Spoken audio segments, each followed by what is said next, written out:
Hello, Brad Wardle, call sign Captain Wingnut from Cougar Ridge Ranch, high in the Uinta Mountains of eastern Utah, and today I'm testing my new electronic depth sounder for the well to see where the well water is. These babies can be expensive. My well is 1,000 feet deep. A sounder from my well runs about $2,500 for a real good one. This one I made for $150. So I want to show you how I made it so that if you need an electronic depth sounder, you can get one. Let's go.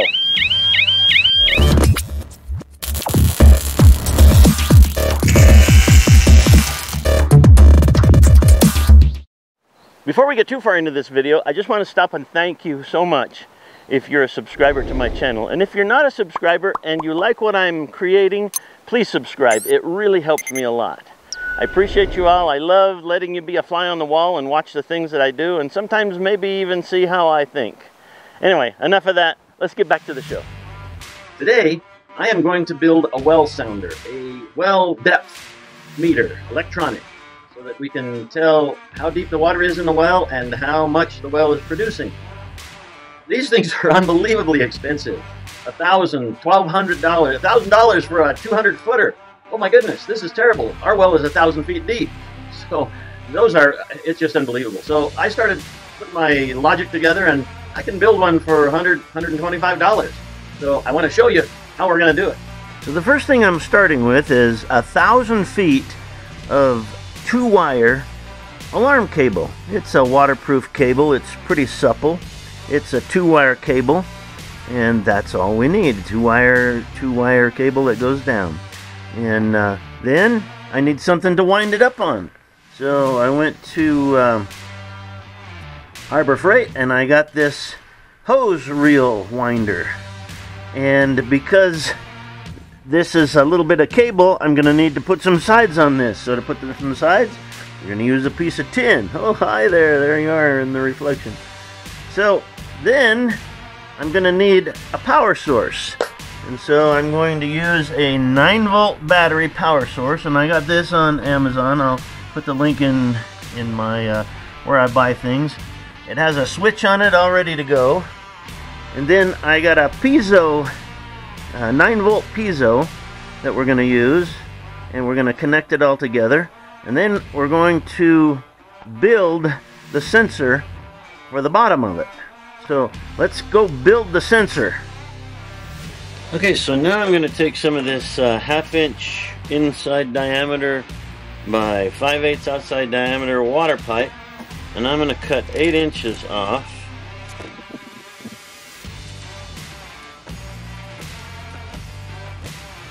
And I'm going to take 7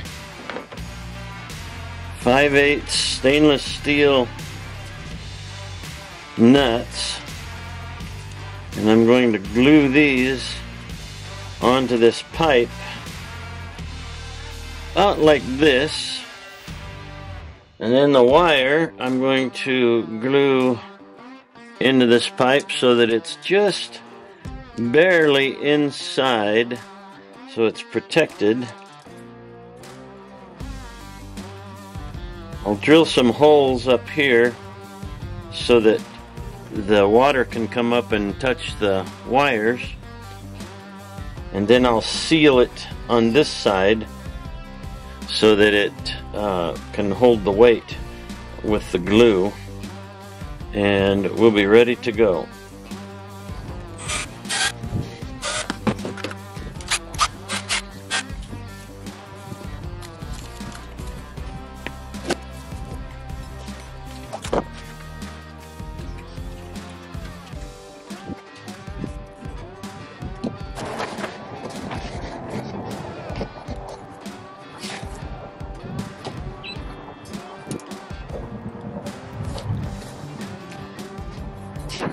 So I've put the hose reeler together, and I riveted the piezo alarm on, and then I glued the battery box on because it doesn't have any rivet holes.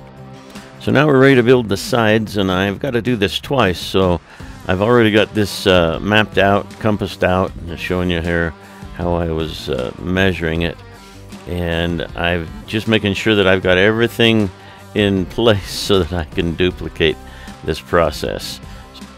So now it's time to cut out the outside circle, and then we'll mark it and cut the inside of it so that we've just got a little edge that stays on the winder.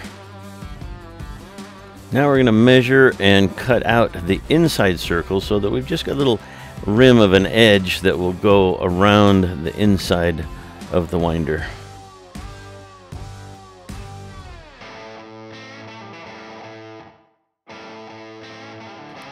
Now I'm going to cut some EMT, some 1/2 inch EMT, or you might call it conduit. I'm going to cut it 18 inches long, and I'm going to make 2 of them, and they're going to be the legs that this thing is going to stand on. I'm going to deburr the edges now so that there's no slivers, nothing sharp to stick out and grab you, cut you. Now we have 2 18-inch legs, exactly the same size.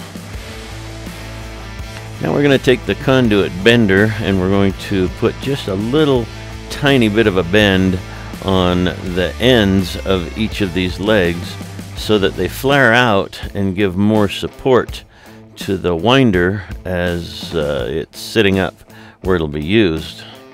A little bit of a dry fit here to see how they're going to behave. If I've got them bent right, they're pretty uniform, and then this is what it'll look like. I'm going to chuck up a drill bit here, and we're going to drill 2 holes in each of those legs. Now the winder already has 2 holes for each leg in place, so we just have to match those holes and make the legs fit so that we can bolt them on. And of course the next thing that we've got to do is bolt them on.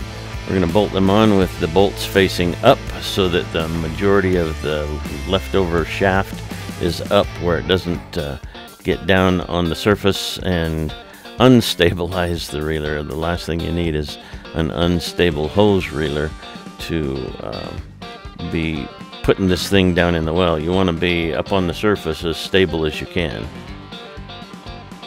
Now it's time to drill our holes in the frame where we're going to rivet the sides on that are going to contain all of this depth wire that we've got. So we've got quite a few holes to drill. We'll just speed it up and get them done quick. Now I'm going to file off and deburr the tin so that there's no slivers, no gotchas. Then I'm going to get the sides on, match them up, get the holes drilled through them, and get them all riveted on in place on both sides so that I can get the cable rolled on.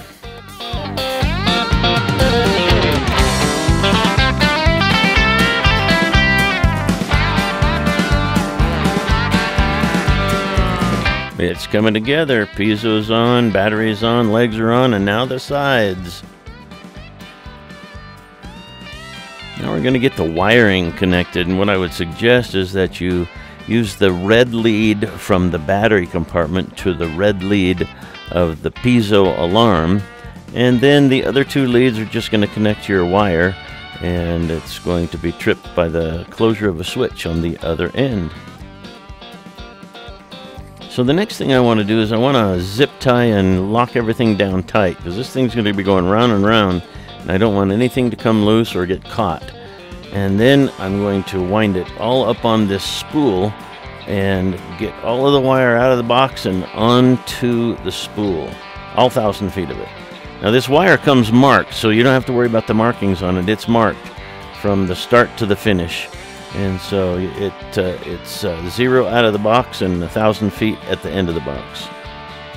So after I wound the cable up, I realized that these little ears on the frame are my nemesis because they keep catching the wire as I roll it up. So to prevent that, I'm going to simply put a bend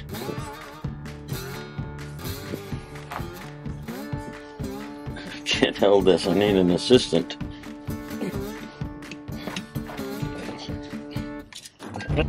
Now it won't catch so easily.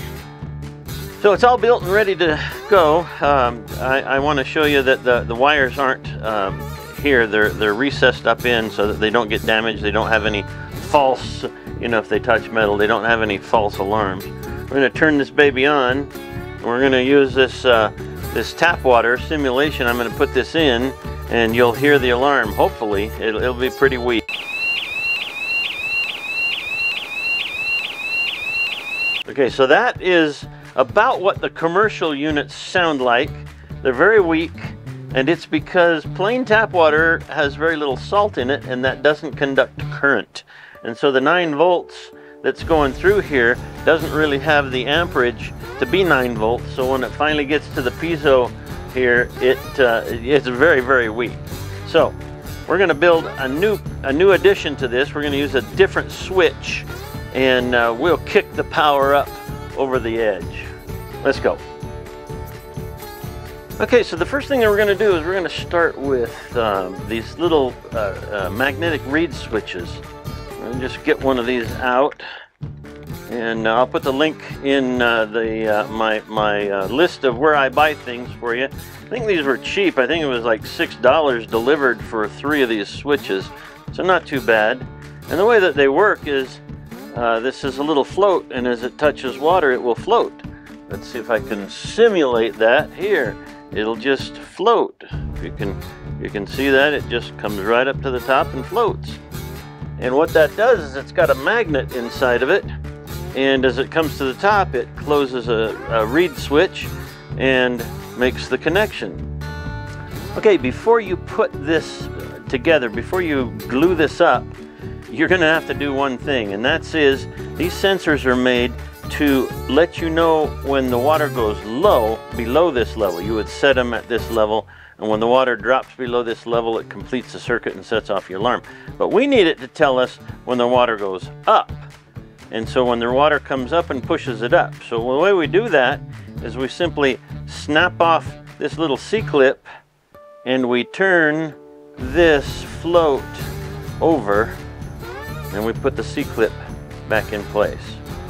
Now, when the water comes up through our sensor and lifts the float, the circuit will be complete, and the alarm will go off telling us that the sounder has found water. Cool. Don't forget to flip that over. So the next thing that we're going to do is we're going to put a quarter inch washer down on this, and then we're going to put a 5/16 washer down on this, and then I'm going to take the nut that came with it, and I'm sure it's metric, and we're going to tighten this down gently, and then I'm just going to center the 5/16 in the center. And I'm going to put a little tightness on it. And look at it closely, it's not quite centered yet. I want to get it as centered as possible for the next step. Yep, okay, the next step, I'll show it to you so you can see closely that I've got the 5/16 nut centered in the 3/8 nut. Next thing that we're going to do, take a piece of 3/4 schedule 40 pipe, and I'm going to mark off 2 inches.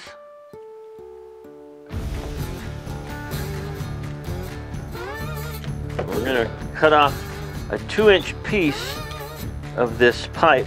You know, before we do that, I'm going to drill holes in the top. You remember that this is for letting the air out and letting the water in so that the float can do its job. Okay, so there's our 2 holes. Then I'm going to cut this off at the 2-inch mark.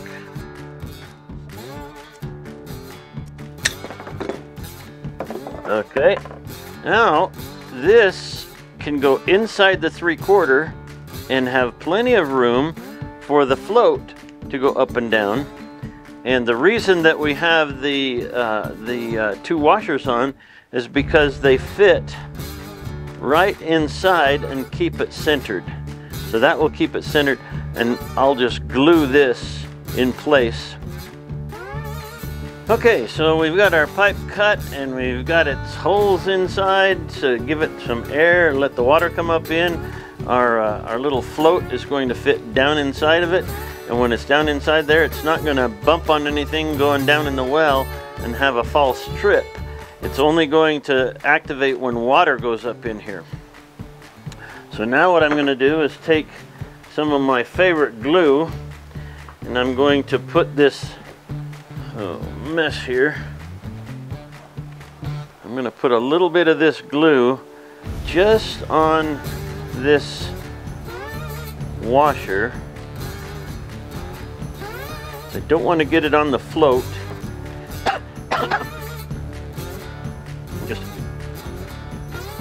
Just a teeny little dab. Oh, it's not going to take much. This glue is very, very, very permanent, sticky, and it will hold this right together. Okay. Now this is going to go down in this pipe this way. The inside washer, 5/16 washer, is going to go in, and the 3/8 washer is going to stay on the outside.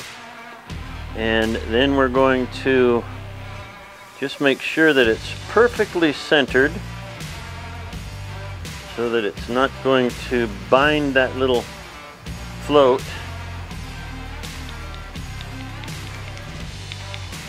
Put it by my mic here. You can hear the float working in there. I'm going to just set this aside and let this glue set up.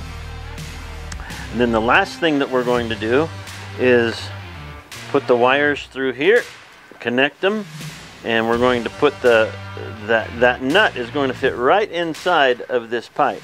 We're going to glue it, and we'll be ready to go. After some weighing and testing, I dropped the handle weight down to 2 nuts. So only use 2. 7 is too heavy. So it's all built, all done, and it's time for the test. We'll flip it on and we'll just give it a test.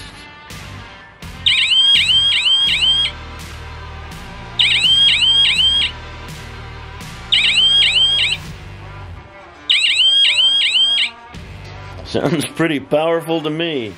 Alright, I hope you like it. Subscribe, leave positive comments. Appreciate you watching. Wow, there you have it. Works like a charm. And cheap. Hey, I really appreciate it if you're one of my subscribers. I love doing this. I love showing you the things that I do. I used to just do them in secret and nobody really knew about it except my friends. So I really enjoy sharing my life with all of you. And if you haven't subscribed, please subscribe. It really helps me. And if you've watched it this far, hats off to you. Thank you very much. Brad Wardle, Captain Wingnut from CougarRidgeRanch, high in the Unit Mountains of eastern Utah, signing off. Adios, partner.